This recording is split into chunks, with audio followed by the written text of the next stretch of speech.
All right, hello everyone. You're listening to Castbitten, a Dungeon Synth podcast, and I'm the host Trev. And today we've got my good buddy Avery back on the cast for his second appearance to talk about his recent release, Empty Throne Amongst the Stars, from his project Disquieting. Aside from that, Avery also plays bass and does vocals in his metal band Giger. And then alongside his musical endeavors, Avery is a wonderful, talented, accomplished visual artist with many pieces, including the cover art for Empty Throne, as well as the cover art for the very first Castbitten album. So Avery and I go way back. You just heard the album's opening track, The Aesthetic, and that one's great. I love the way it kind of builds on itself, and I don't know, really captures my imagination. So welcome back to the show, dude. I'm happy to have you on. Yeah, absolutely. Thank you so much for having me back on. I really appreciate it. Oh, for sure. It's nice to talk to you again. Yeah, it's nice to talk to you too. Oh, for sure. So first off, it's I know it's off topic, but I think you had a show with Giger this weekend. How'd that go?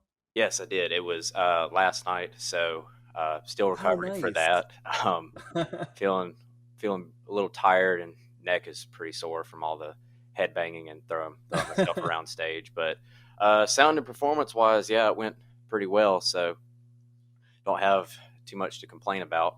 Hopefully Oh, we'll that's get some awesome. more. Hopefully get some more shows going. But yeah, it went really well, especially considering this is our second show back with the new lineup.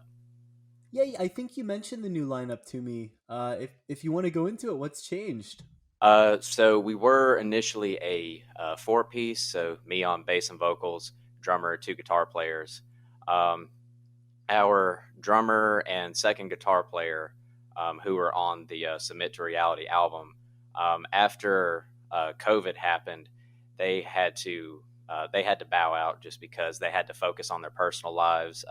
Oh, yeah, Sec- that's tough. Second guitar player just got married, and drummer got married and became a dad. So yeah, Oh, that yeah. that definitely takes precedence. So but yeah, we have a new drummer now, and he is just he's just the best thing we could have asked for, and more so, and we're really Oh, happy that's with him. amazing. Drummer really makes it, especially for I imagine for like a heavier band like that. Such a huge impact. Oh yeah, absolutely. So are you a three piece now? Yes, we're a three piece now.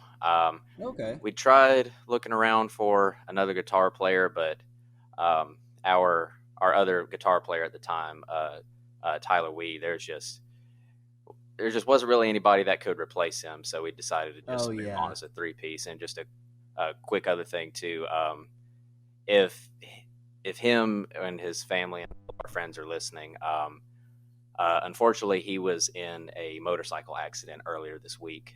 So Oh man. he'll excuse me, he's going to be okay, but he's got a long road of recovery ahead of him. So I just wanted to take a moment to say, Weed, I'm hoping you'll feel better soon, and I love you, and let me know if there's anything we can do for you, man. Oh, absolutely. That's so nice. And my same thoughts go out. That's tough to hear. That's really tough. Thank you. Yeah, absolutely. With your live show, how does that change with the three piece? I imagine you're still playing the old material. You just kind of cut it around to make it work. Yeah, so we we were worried about the sound not being as full without the second guitar Yeah. player, but we made some adjustments here and there, and it seems to work pretty well.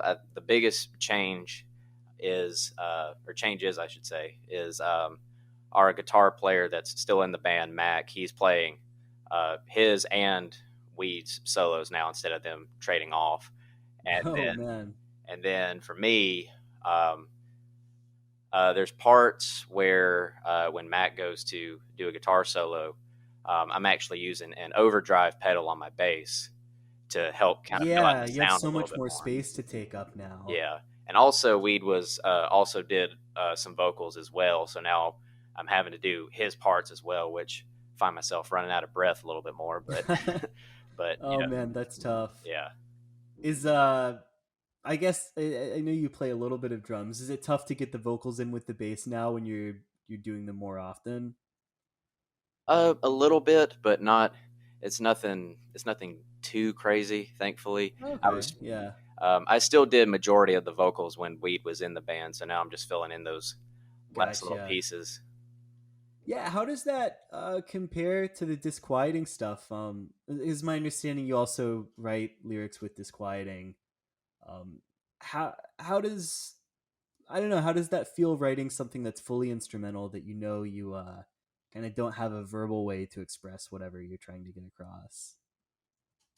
Well, with Disquieting, I go from a much more, I guess, from a personal and conceptual place rather than with Giger. And not to say that Giger doesn't do the same thing, but there's more that can be said in a Giger song because I'm actually able to obviously sing and growl and yell out all the lyrics. Whereas Right, right. Yeah, that with makes a lot of sense. Disquieting, I think it's more. And it probably sounds kind of conceited, but I try to put a little bit more of my other feelings and thoughts into what I'm playing, and I spend a lot of time, especially with the this newest album, really sitting down and figuring out how exactly a chord progression or a series of notes or transitions between parts can really emphasize what I'm trying to say on not only on a like a just a music listening level, but also on much a deeper cosmic, spiritual kind of level. Sure, yeah.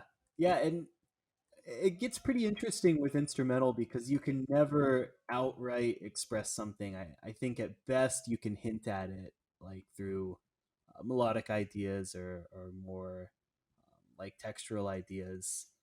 Right. And But yeah, yeah, that ends up making it hard to make a distinct, like you can't just make a clear declaration. right. And that's one thing that does go along with that for me specifically is, you know, I, me being a visual artist as well, making the album art the way it was. I feel like that helps to drive the point home, and how I uh, how I titled some of the songs. I feel like a good song title can really drive a point home, and it's really hard to it's really hard to come up with a song title that's deep and gets exactly what you're trying to say across, with also not trying to sound too cheesy. Right, yeah. Yeah, and that's definitely especially within the scene, I think those tools, the cover art, the even the project title and album title, song titles, those are really the only chance that you get at making any sort of like firm declaration with the music, anything that's like a little less up to interpretation. So it totally makes sense that that's the tool that you want to try to lean on a bit to get that out. Right. But I do still, obviously, there's themes and concepts in my mind when I'm creating the music, but I'm also um, still a huge proponent of the listener taking away their own experiences and coming up with their own interpretations. Because to me, that's just as important as whatever I'm trying to say. Because at that point, I feel like I've done my job as an artist, in that what I've created has connected with that person on a deeper level. Yeah, totally. And it's nice that you have that approach to it because it can be a bit jarring to have a firm idea with something that you've made musically and then when you get feedback where someone's interpreting it completely differently, like I don't know, my knee jerk reaction is sometimes like, "Whoa, that's not right. That's not correct." But you can't have that attitude once it's out there. It's so much of someone's personal mindset and reflection goes into what they take away from it. You kind of just gotta accept that that's the reality of it. One thing that's really neat about this album that's out now is that every single person I've shown it to, or has messaged me or whatever, has all said something completely different each and every single time. Oh man. There's not one thing uh, similar um, between all the things that people have said. Maybe some people can make different connections here and there, but I've had people tell me, it's like, oh, this sounds like some more like classic dungeon synth in this parts, and this other parts or other songs sound like post rock, and then other songs. And Yeah. I mean, I even had people tell me that there were parts that reminded them of Dream Theater, which I don't even listen to Dream Theater, so that was an interesting connection. Yeah. Oh, that's so yeah, that's all super interesting. And I know that despite the different interpretations, it seems like there's whatever the concept is for the album, it's a very tight concept. Everything seems like visually and auditorily, it seems connected. Um, I'm kind of wondering, you can reveal as much as you'd like, but what concepts were running through your mind when you started, like theming things out and putting things together like this? Also, the biggest difference, or one of the biggest differences between this album versus the previous album is the Ruins of Conscience. Excuse me, the previous album, had that theme throughout the songs that is supposed to be um, entering the ruins of someone's mind after a some kind of death, whether it be physical or spiritual or what have you. Right. Um, whereas with this album, it's a little bit more loose. I wasn't necessarily trying to tie any kind of narrative between all of the songs, but what I will say in that regard is that they all come from a place that's somewhere between um, cosmic and spiritual. And with the song title things, there's some songs that I put a lot of thought into, that I really wanted to drive a specific concept home. And then there are some other songs where I just kind of thought it sounded cool. um, I'm trying to think of what would be the best examples of each. Yeah, that was kind of where my mind went to asking. So with I'll give two examples for the more high concept thing. So you played the first song, the aesthetic, at the beginning, right? Yeah. So with that song, that's the one song on the album that's a lot more stripped back.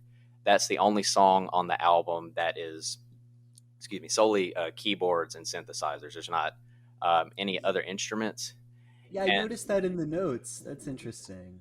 and I thought that title would go well with that song because uh, relatively recently, I was reading The Doors of Perception by Aldous Huxley. If you don't know who that is, he's the guy who wrote Brave New World.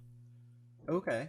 And in the book, he was talking about a person who practices asceticism, and I never read or heard that word before. Hmm. And that word means somebody who practices very rigorous self-discipline and um, only allows themselves uh, the most simplest pleasures in life. They don't try to go for anything super extravagant ever. Excuse me. And I thought that word and that meaning really stuck out and could Yeah. go well with a song that didn't have as much going on, especially in my opinion, the song. And they all do have this sort of feeling, but that song especially has a sense of melancholy to it. Yeah. And then the title track, "Empty Throne Amongst the Stars," um, comes from just ideas and thoughts and ruminations I've had on the idea of spirituality uh, and God, about how a lot of times people, when they talk or think about God, they imagine just a giant old man in the sky sitting on a throne. And Sure. um, I've always thought that that's a very humanistic way of thinking about and trying to have a relationship with God. And I feel like God is more of a force throughout the universe rather than just some physical thing that we see in our own image. And it's really like a metaphor for, you find the throne and there's no one there, but you see all this space around you, and that's really where you know what we are comes from.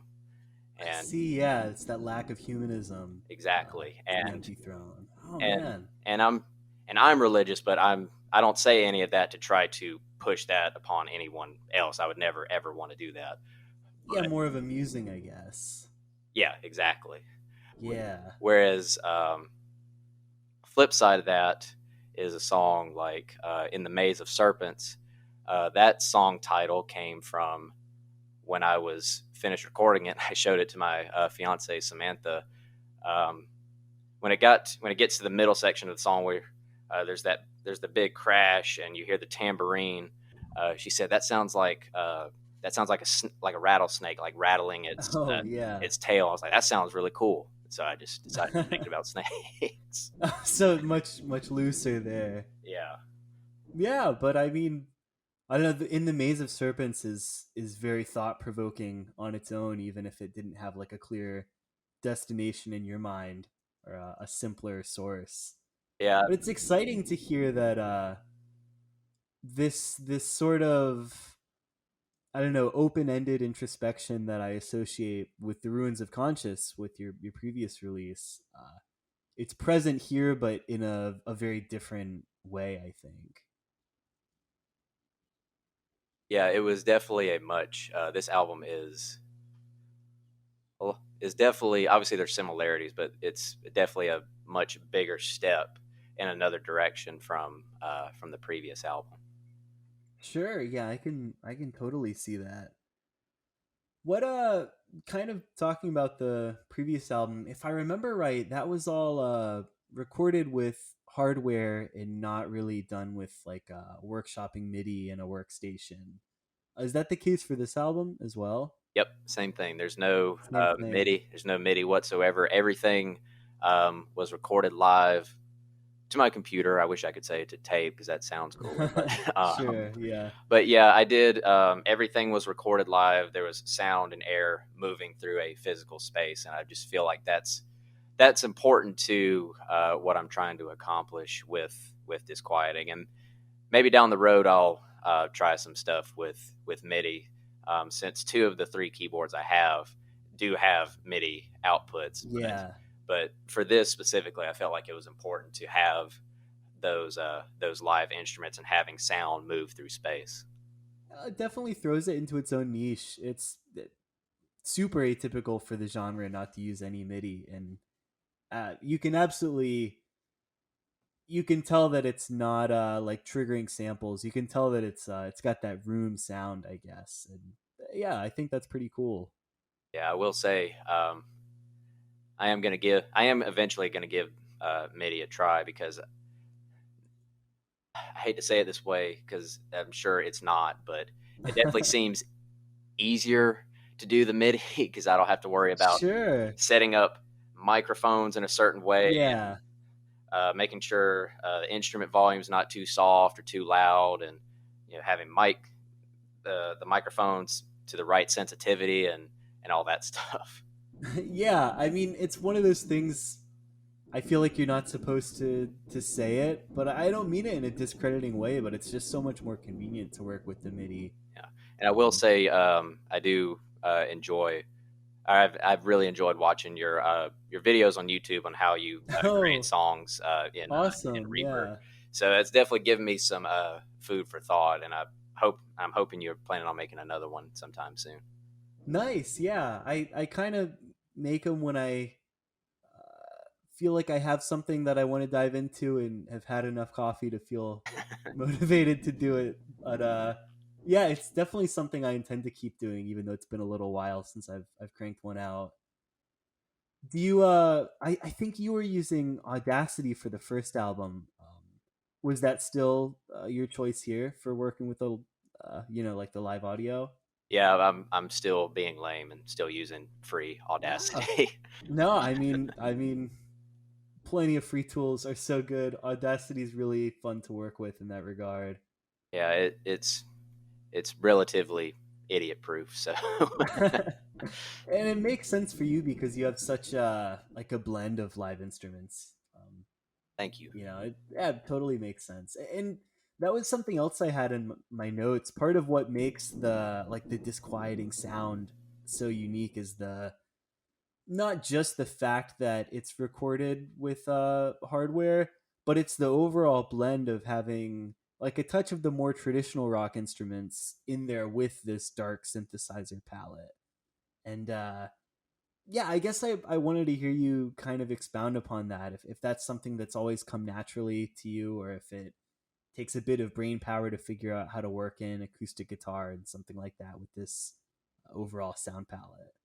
Yeah, so uh, playing the keys, piano, synthesizer is the Hmm. instrument that I picked up last.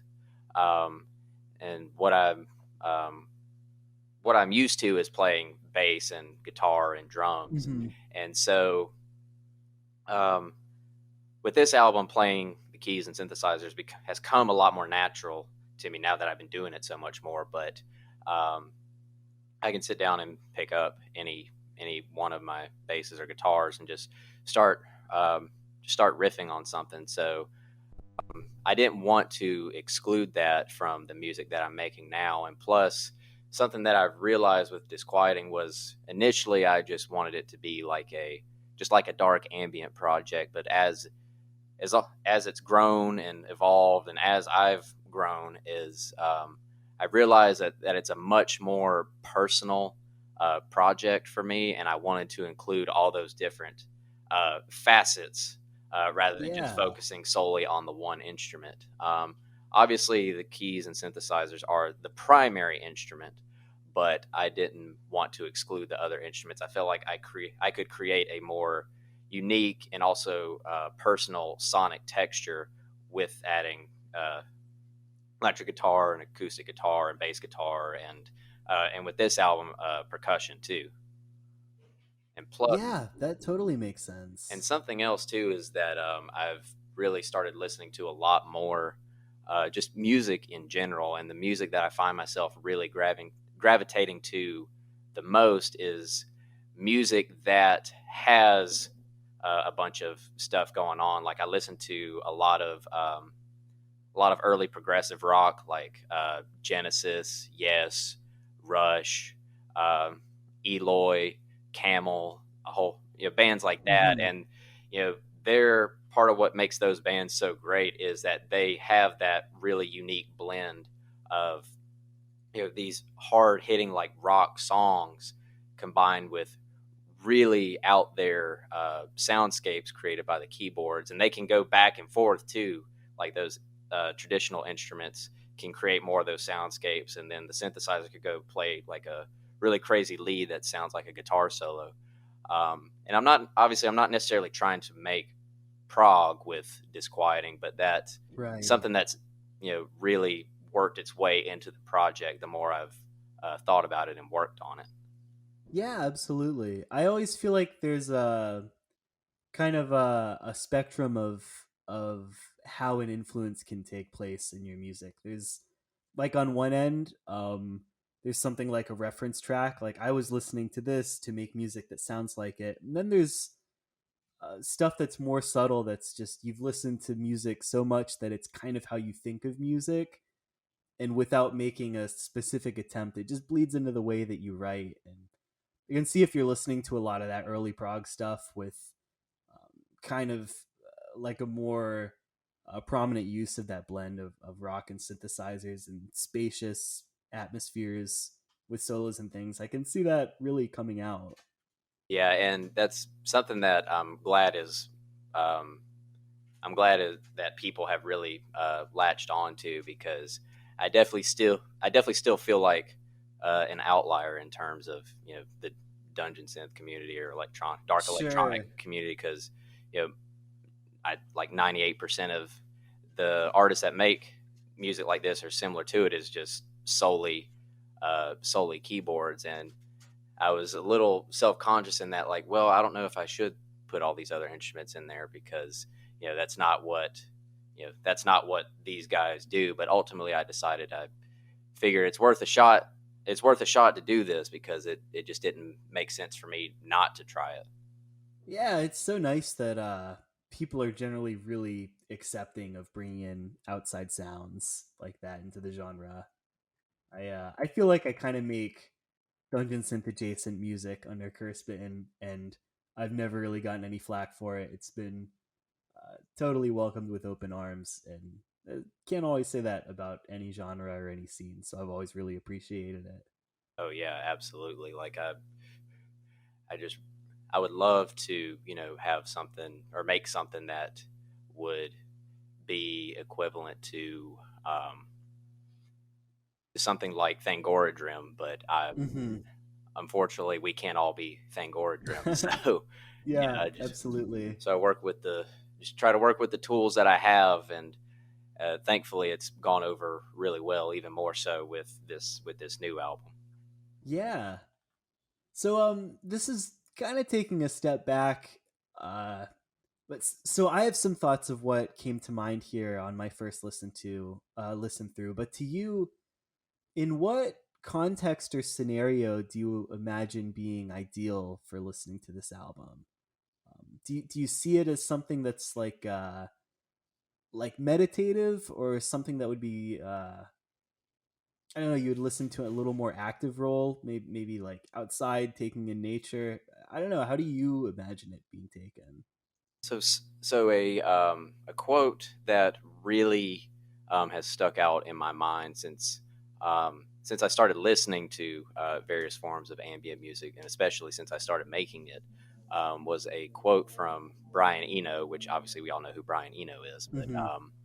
and I may not be saying it exactly right, but um, in the liner notes of one of his albums, I want to say Ambient One, he said ambient music is music that can be enjoyed like through active listening, but can also work well as background music. Like it could be easily ignored too if need be, and that's something that really struck a chord with me because you don't really you don't really talk about any other kind of music that way. Most other musicians want you to actively listen to their music, and the idea of having something just be background music is something that would probably make a lot of other artists kind of shudder.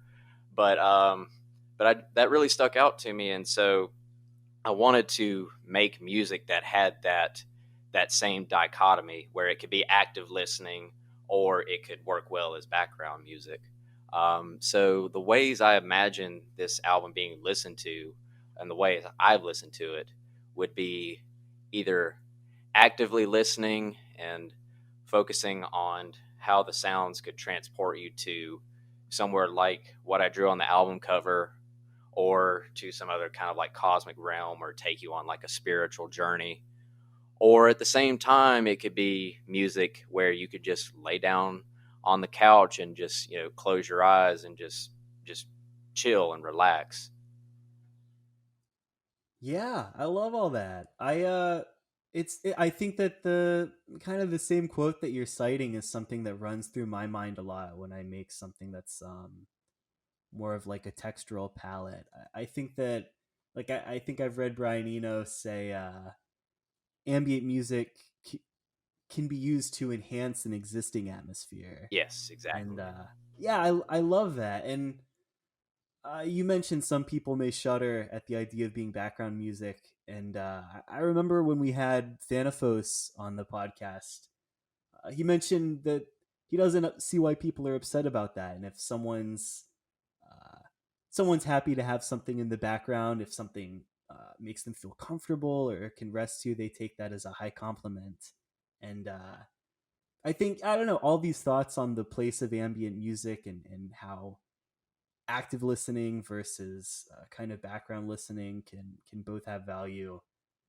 It's really shaped how I've approached it as well. It's nice, and then when you bring it into the context here of like what this idea of empty throne amongst the stars, and kind of ruminating on that, I can see it all tying together really well. So I share a lot of sentiments there with you.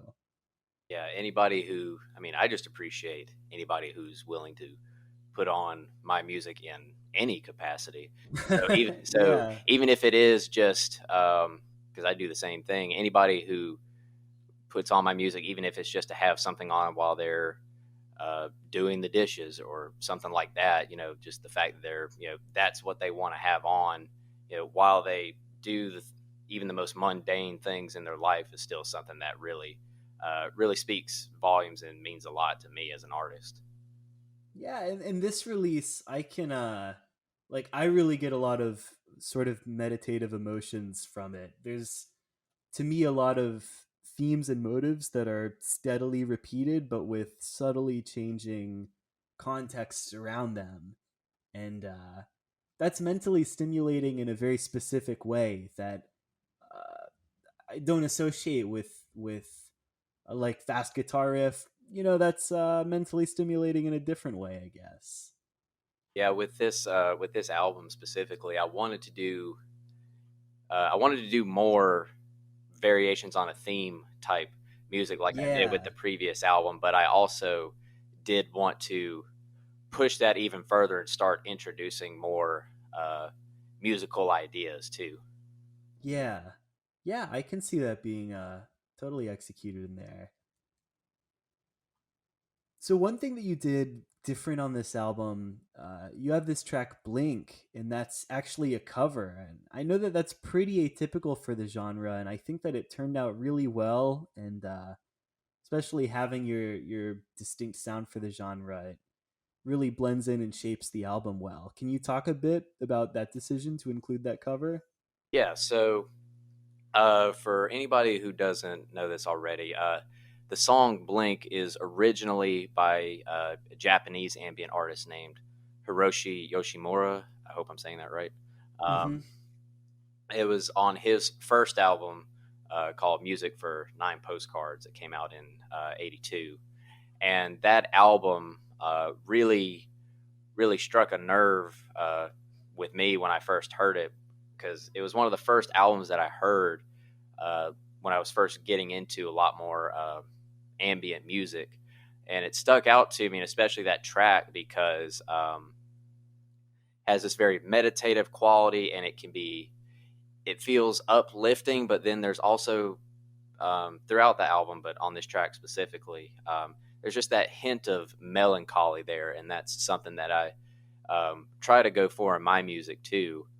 So when I was working on songs for the album, I had recorded several of the demos already, and I was still wanted to add more to the overall album. And I'm sitting at my keys and synths, and I'm just trying to figure out what I want to do next. And so my writing process usually starts with me just kind of playing around, improvising stuff until something kind of sticks out in my mind. And then as I'm playing, I played the first three notes of that song, and I'm thinking, what is that? Where's that from? And I Oh played it, yeah. and then I played it again, and I'm like, oh, that's that song Blink.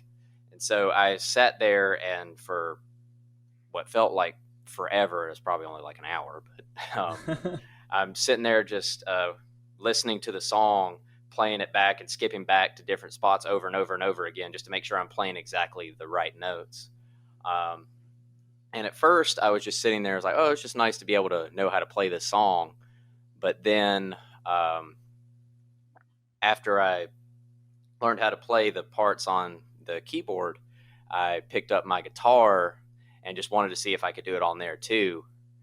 And after I played it on my guitar, I thought, wow, this actually sounds pretty cool. And so I decided to just try to come up with my own arrangement with all the different instruments, Yeah. and I feel like it turned out okay. It was. Yeah. I will say I still haven't figured out why, but for whatever reason, that was one of the hardest songs to record, and Really? and and it's not out of technical difficulty because it's pretty easy part to play. I mean, Yeah. most people who have played keyboard or piano or whatever for longer than a few months could probably figure it out relatively quickly. But I think it just came from wanting to make sure that I did the song justice while still also creating my own atmosphere with it too. Because I felt like that's a song from what I can tell that's pretty big in the ambient online community. Oh yeah. Um, like Hiroshi Yoshimura stuff comes up on YouTube suggestions all the time, and I feel like I feel like I tried to cover like the Paranoid or Smells Like Teen Spirit of ambient music, and that's kind of something that weighs down on you after a while. Yeah, yeah, there's a unique type of pressure to that you don't have when you're, even if you're trying to give your best effort to an original, at least I don't know, you're not letting down other people. There's not that type of stress and pressure there. Yeah, and I really love that song, and unfortunately, Hiroshi Yoshimura has been passed away for several years now. So I definitely wanted to make sure I did justice by him as an artist now that he's no longer with us. So that's even more added pressure on top of that. Yeah, I can absolutely see that. I think it turned out great. I think obviously using the same instrumentation helps it blend with the album, but the more difficult part that I think you accomplished is that you selected a cover that emotionally matches the album, Yeah. and that's really important for making it. I don't know, making it enhance the album instead of making it seem like maybe a space filler or something. I think that it works really well in this case. Yeah, that's something that I definitely had consciously in the forethought or forefront of my mind is this going to fit in thematically with everything else that I've done? And ultimately, what ended up making it make sense to me was that it's a little bit lighter than the rest of the songs on the album, so it feels like a little bit of a reprieve in the middle compared to everything else. Yeah, it's dead center in the track listing, I think. So that makes sense to place it there. Yeah, thank you. Yeah, absolutely. Maybe stepping back, a bit of a question about your workflow. So we talked about this quite a lot last time, but you're a teacher, and I know writing this album, you were teaching, and now you're on summer break. I'm just curious how this affects your workflow. If having a lot more free time is something that's beneficial or hurtful, or maybe a little complicated. What's going on there? Yeah, so obviously being a elementary school art teacher not only takes up a lot of time, but it takes a lot of energy too, and a lot of patience. Yeah, I can imagine. And I don't say that to complain because I do genuinely love my job, even though there's definitely some more stressful days than others. But when I started writing and recording the songs for these albums, it was or for this album, excuse me, it was still during the school year, and it ultimately ended up being having what little bit of time I would have when I would get home from work and outside of spending time with family and Hmm. Giger and all that stuff. It was that much more of a motivator to try to do what I could in what little bit of time I did have. And but thankfully um, the school year winding down gave me that much more time and energy to finally finish it and get it to where it needed to be. And now that it's out, I think it was when you had Blade of Kino on the podcast. You had asked him if he was planning on doing anything else, and Oh yeah, he just said he was just going to enjoy it being out for a while. And I think that's where, after everything that's happened, I definitely just need some time to relax and absolutely. let just enjoy it being out. But yeah, basically, it seems like I hardly ever have any free time, and some of it is self-imposed because I want to do stuff like this. Yeah, that's something that I really took to heart when Josh said that. I don't know. I had never heard someone express that, and it's so good to have that mindset. Like, make sure you don't lose the enjoyment of having just released something. There's, I mean, that's easily one of the most exciting parts of the process. Yeah, with now listening, now going back and listening to the album without having to have the critical ears of did I play this in time or is the Hmm. levels right on this or that. I can definitely say I feel like, and hopefully it doesn't come off conceited in any kind of way, but I feel pretty proud of myself, and I feel like I made something really special that seems like it's starting to resonate with more and more people. Totally. Yeah. Yeah, that was a conversation we had a little while ago in the Discord where we were kind of talking about how often, if ever, we listen to our own music. And something that a lot of us landed on was uh, it. that experience of going back and listening to it is so different during different parts of the process. And there's times where, like for me, as I'm writing it, I'm re-listening to it like every day, kind of critically, and then right after release, I'm basking in it. But then a bit after that, I feel myself getting overwhelmed over things that maybe I can't change, that are missed opportunities. And then a period of time passes, and I enjoy listening to it again. There's so much variety there, and it's nice to have a window where you know that you did a good job, and you can sit back and just take that in and kind of bask in it and enjoy it. Yeah, absolutely. I remember that conversation on Discord, and I was kind of surprised at how many of the other artists on the server said that they didn't or hardly ever went Yeah, back and listened to their own yeah. stuff.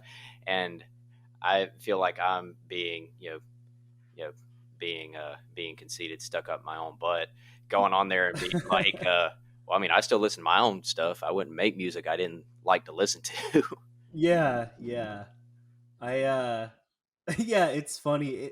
It's hard not to feel a little conceited or goofy when you're just when it's not a critical re-listen, when it's just, oh, let's throw that on. That's so good. But yeah, like you said, you're making the music that you want to listen to, and having like a weird, very personal connection with it oftentimes enhances that as well. It's Yeah.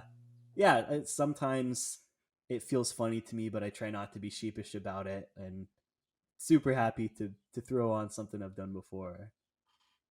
Yeah, and I do try to show as many people as I can that I think would be interested in it, and it's always a little weird to even still to put myself out there like that, Yeah, especially when I try to show it to somebody I know doesn't really listen to this sort of thing that often. yeah. And plus, too, something that's funny is my fiance will walk in the room, and I've had Disquieting playing, and she'll make fun of me for listening to my own music. But she, quick aside, she started making her own music too recently, and now I'm giving it back to her because now she's doing the same thing. Oh, perfect. That's great. Is I don't know how much of that you want to talk about. Is Does she have anything released? Is that like a serious thing in the works? Yeah, so it's her project is called Vamp Witch. It's VAMPX Witch, and she's got 2 tracks up on Bandcamp already that I think sound really cool, and both of them to me have a very John Carpenter kind of feel to them. Oh, nice. That's super cool. Do you play any musical role in that, or are you just support in totally their own thing, No, that's totally her own thing. I'm just like there, a solo project? yeah, and I'm Oh, it's just amazing. I'm just kind of in another room in the house, just trying to be moral support. And I'll come in there, and when she asks me to listen to something, I'll tell her it sounds cool, and try not to be too much of a snob and overstep my boundaries and try to be like, you should do this, this, this, and this. Yeah, that's always even just with friends sharing works in progress. It's always hard to know. Like it's very contextual what help would be beneficial and what they would like, and I don't know, having a like an even closer emotional relationship with a partner, I can imagine it being hard to give the exact type of feedback that you should be giving in that moment. So yeah, I can imagine. Yeah, because it's such a obviously we have such an intimate relationship, and I don't want to impede on what she is trying to accomplish as her own artist, because what she wants to do is very different than what I'm trying to do. And I'm also trying to keep in the back of my mind the fact that we she and I were in a band before a few years ago. Oh, neat. We were in a band called Nod. She was the singer, and I was the guitar player, and it was somewhat in the vein of Giger. It was a little bit slower, more on the psychedelic side. Oh yeah, that's super cool. A bit of a pivot here, but something that I've been kind of asking a lot more of my friends in the scene lately. I've been in somewhat of a musical rut, and I feel like I haven't been obsessed with anything new in Dungeon Synth. That's I made a few things here and there, but yeah, nothing's like totally grabbed me. So in a general sense, which releases in the scene have I don't know, maybe particularly gotten you excited about making music? What's been very motivating for you Oh man, that's such a big there? loaded question for me because I mean, trying not to just completely overload you or the listeners with Ah, go just a whole crazy. bunch of random stuff. I mean, do you want me to talk about like just stuff that's come out recently, or just just anything in general that's stuck out to me? Maybe a bit of both. Yeah. Let's see. So, um, Ella Valon's new album is fantastic. Yeah. Um, it's it still sounds like him, but it has so much more of like a different sonic texture too, and it's really interesting. And I still find myself wondering how he did some of the stuff that he did on that album. Totally.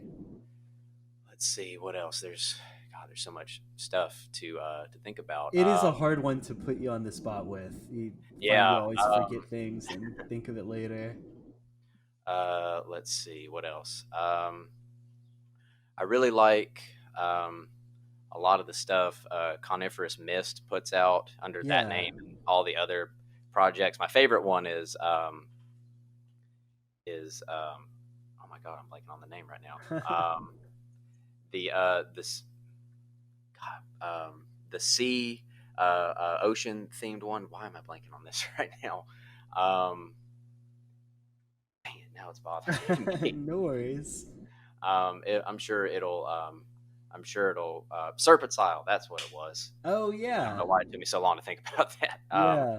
But yeah, Or that Tales of Frigid Waters. That's yeah, that one's I great. have I got the whole CD with the entire discography up until the most Oh, recent nice. tape he put out. But yeah, listen to that a lot. Let's see what else.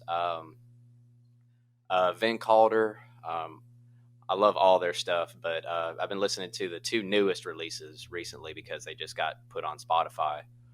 I really like those. Let's see what else. Uh, New project, Bruna. I hope I'm saying that Oh right. yeah, yeah, yeah. Um, they have out two EPs now, and they were kind enough to ask me to create their new project logo that's on their Oh second no way. EP. Oh, So that's so cool. yeah, thank you. And so yeah, that's been listening to that a lot lately. I really like. I know it's been out for a little while now, but I really like Landsrod, Yeah. Orcus's Dune project. I love that Yeah, that one's great. because it's just has such a unique texture that sounds like dungeon synth, but it also sounds like old like 80s like sci-fi movie scores. And Yeah. plus I love Dune is one of my favorite books too. So Right. um, besides that, um, been just I usually have the Melcor's The playlist. playlist. Yeah, I have that on shuffle a lot of times. Usually when I can't think of anything else to put on. For sure. It's gotten big lately too. We've it's so diverse now. We've added so many new artists. It's really nice to just throw on and kind of soak in. Oh yeah, absolutely. There's so many great artists on there. Um, besides that, let's see. Been listening to a lot more of John Carpenter's music lately. I never stop, but even more so lately. Yeah. Let's see what else. Something that I think ended up working its way into how I wrote songs for this album was I really love "Lift Your Skinny Fists" by Oh yeah. Godspeed You, and I've been trying to find a copy of it forever, and I had finally gotten it as when I was starting the writing process for this album, and so I think that really worked its way in there. Right. Like a physical copy? Yeah, I have the gatefold vinyl of it. Oh, that's so cool. I've got that one as well. Nice. Yeah, it's It's got like a timeline of all the different movements when you unfold it, right? Yes, and Yeah, it's that's so so cool that cool they to do check that. out while you're listening to it. Yeah, because I'm definitely one of those people. Obviously, streaming's nice, but I like to have Yeah, for the sure. physical thing in front of me because I feel like I can get to know the band or the artist a little bit more when it Yeah. comes to having physical media. That album's definitely one that's on the far end of the spectrum. I was thinking earlier with influences where I never really use it as a reference track, but I feel like a lot of how I think about music is just baked into my head from Lifty Skinny Fists. Yeah. Trying to think of just some other stuff that I've been listening to a lot lately. I got a I got a copy of one of Dark and Wood's albums on vinyl not too long ago, and I play that constantly. Um, let's see what else. Obviously, like a lot of the prog stuff I said before. Yeah, right. Um, obviously, from being playing metal for so long and being in gear, listening to a lot of sludge and doom and death metal stuff like that. Totally, that makes Um, sense. and then I'm also really big on post punk, like I think the first Joy Division album, Unknown Pleasures, is just one of the greatest albums ever recorded, Nice. I in my remember you opinion. sharing the T-shirt for that the other day. Oh yeah, my Cat Division shirt. Oh yeah, I forgot. It was it was a cab version. That's fun.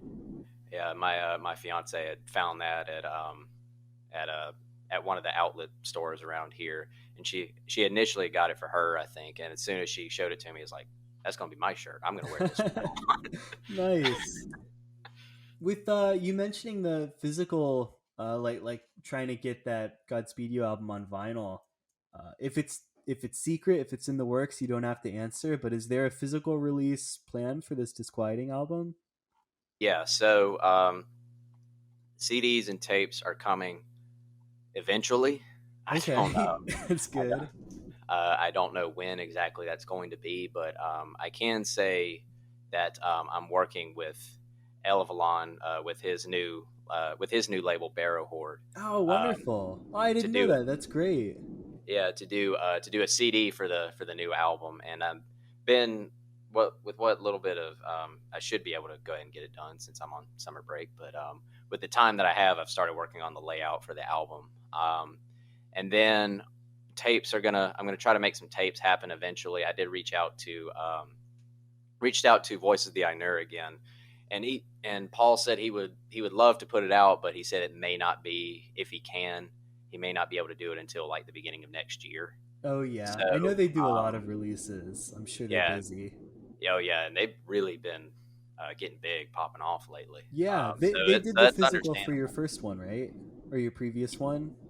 Yes, he did. He did the tape for the Ruins of Conscience. Okay, yeah. So so what he and I ended up saying was, I'm just going to do a little bit of shopping around. I'm just going to send some messages over to some other labels, and if they can't make anything happen, no harm, no foul. I'll just still go with Voices and just do it beginning of Totally, next yeah. year. But yes, physical media is important to me, so I am going to make it happen eventually. Unfortunately, I just don't have a date or a timeline in mind yet right now. I wish I did. Yeah, I mean as the artist, it's hard to coordinate. It's a ton of steps and it's kind of a lot of uncertainty until you actually have it in your hand, you know? Yeah, definitely.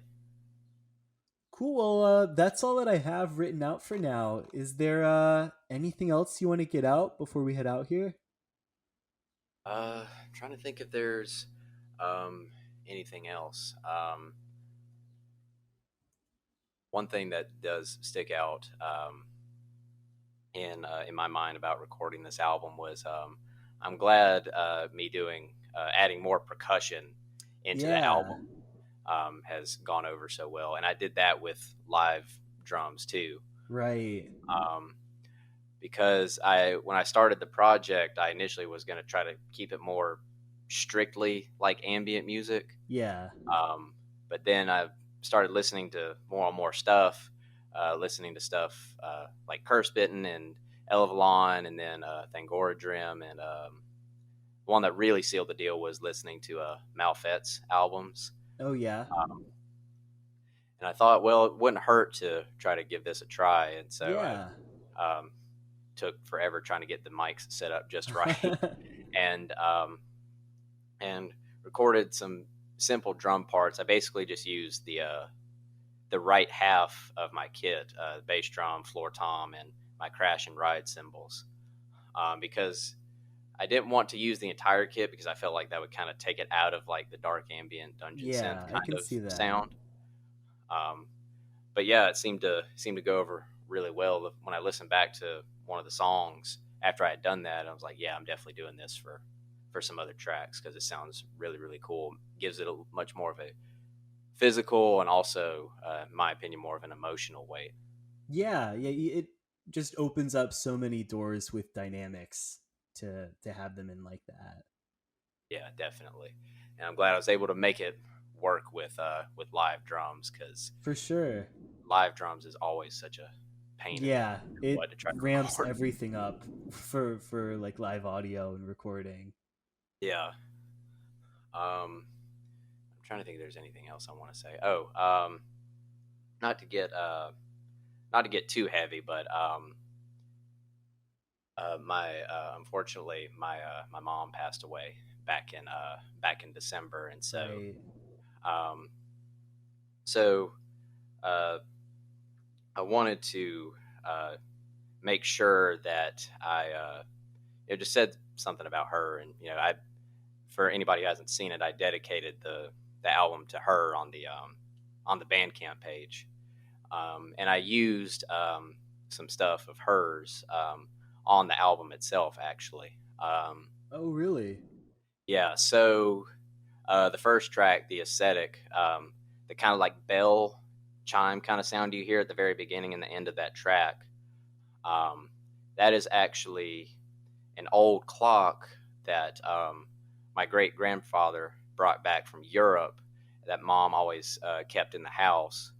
And so it doesn't work anymore, unfortunately. But what I was able to do was open the back up, and there's these like these little hammers that that just move up and down to make the chime sound. So what I did was had my SM57 mic, and I got it up right as close as I could to Wow. the inside of the clock, and I had to reach in the side of the clock with my finger to lift the little hammers up, and then after I hit record, I would let the hammers drop, and it recorded that, and I had to do that about 5 or 6 times before I finally got it to sound the way it does on the album now. But I'm glad I was able to make that work. Yeah, wow, that's such a touching way to include her in that. That's just really So nice to hear. thank you. And a couple other things that I did too was on the very last track of the album. So after the last little bit of the song, the keyboards fade out, you start to hear that kind of, I guess, twinkling kind of sound playing a melody. Mhm. Um, so that is this little, this toy player piano kind of thing. And it's real small. It's only like I could fit it in the palm of my hand, but you wind it up and then you pull this pin, and when you pull the pin, it starts playing the song "We've Only Just Begun" on these little Mhm. chimes. So that's something Mom always had, and I can't remember the exact significance of it, but but I just thought it was. I wanted to include as much as I could of her on this, so and I liked the way that sounded, so I thought it'd be nice to have that at the end of the album, and then the nature sounds they're very low in the mix, but Mhm. those are out those are out at the cemetery where she's at now. Oh, Um, wow. yeah, so and again, sorry to get kind of heavy at the end here, but I wanted to make sure that I did something for her. Yeah, absolutely. That's really tasteful way to do it and to yeah, to include her memory in there. Thank you. Yeah, well, Is there anything else that you'd like to say or even plug before we head out? No, I think that's pretty much it. Nice. It's been great. This was, I don't know, this was such a it was very introspective, I feel. I was really happy to get a lot of the details and kind of, I don't know, answer a lot of the question marks that I had after the first couple listens through here. Yeah, thank you so much for having me on again. I really appreciate it. I'm glad you are interested in this the new stuff of mine. Oh, totally, for sure. And it's been cool to watch your sound evolve. You're like one of the first people that I talked to in the scene ever. So it's nice. It's been really nice. It's nice to hear from you again. Yeah, thank you. Cool. Well, yep. Have a good one. Thanks so much for hopping on and talking. Take care. All right, thanks you too. Yep. Bye. All right. Hello, friends. That was a great talk that we just had with Avery there. I'm so glad that we got him back on the show to cover the new release. It seems like people are really loving the new album, and Avery is just such a great guy, so that makes me super happy to hear. Be sure to go check out Disquieting at disquieting.bandcamp.com, as well as on all of the regular streaming services that you might listen to music on. You can also listen to their band Giger at giger.bandcamp.com, and that's spelled giger.bandcamp.com. And Avery has a website for all of his general artistic endeavors too. You gotta stop by there. A lot of the visual art is super cool, definitely worth checking out. And that's avery-bradshaw.squarespace.com. Yeah, so hop over there. In Trev News, as always, you can listen to other episodes of this podcast, as well as to my music under Castbitten on YouTube, or wherever you'd stream podcasting music, so places like Spotify, Apple Music, Apple Podcasts, all of that. I also have Castbitten and Castbitten merch. That's over at castbitten.bandcamp.com/merch. I got t-shirts for both of them. You got to check those out if you haven't. And in general, if you want to keep up with myself and with my projects, you can check out Castbitten_ on Instagram. We've got a lot of cool stuff cooking up, hopefully coming along in the near future. But yeah, alright, thanks again to Avery for coming on and talking, and as always, thanks to everyone who stuck around and listened. Yeah, thanks a ton. Take care, everyone. Get out of here.